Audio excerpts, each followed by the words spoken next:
Krásný dobrý den, vítám vás u dalšího dílu Jihočeských víkendů. Tentokrát z Chlumu u Třeboně.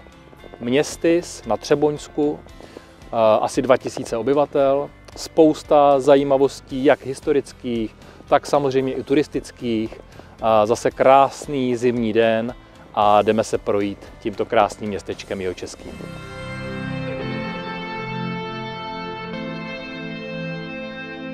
První písemná zmínka o obci pochází z roku 1399. Chlum u Třeboně se původně jmenoval Chlumec a až v roce 1908 obecní zastupitelstvo přijalo tuto změnu, a to bez souhlasu arcivévody Františka Ferdinanda de Este, přičemž arcivévoda po celý život odmítal nový název používat.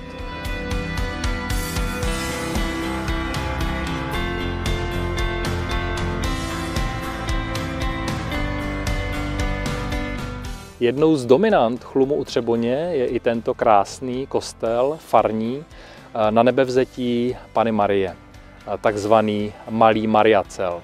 Je z roku 1745 a i rod Habsburků chodil na bohoslužby.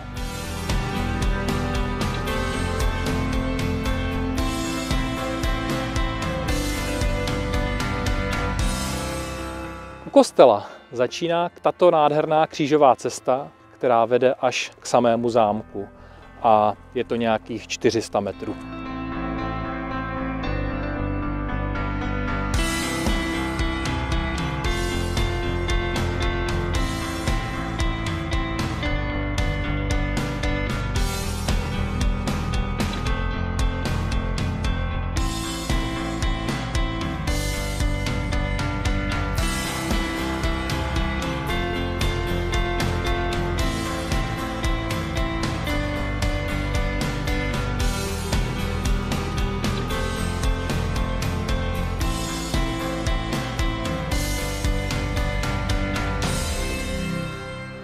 Tento zámek v Chlumu u Třeboně byl postaven v roce 1710.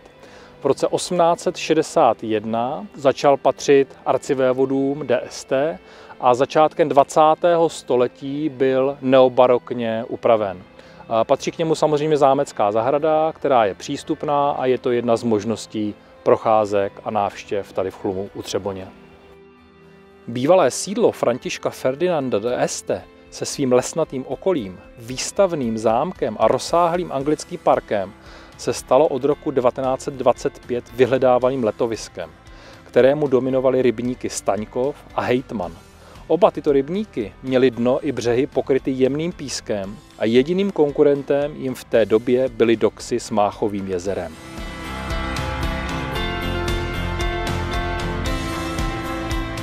Také v současnosti tvoří Chlum u Třeboně spolu se sousední obcí Staňkov významné rekreační středisko na Třeboňsku. Na okraji obce se nachází rybník Hejtman. Místní kempy a penziony nabízí zázemí pro rekreaci, koupání a vodní sporty, rybaření a samozřejmě na Třeboňsku také cykloturistiku. Jižně od městečka leží přírodní rezervace Bukové kopce. A do východního cípu katastrálního území východně od rybníka Vidýmač zasahuje přírodní rezervace Rašeliniště Pele.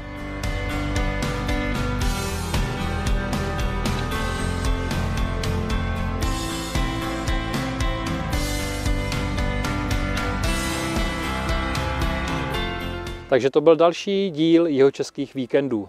Tentokrát z Chlumu u Třeboně.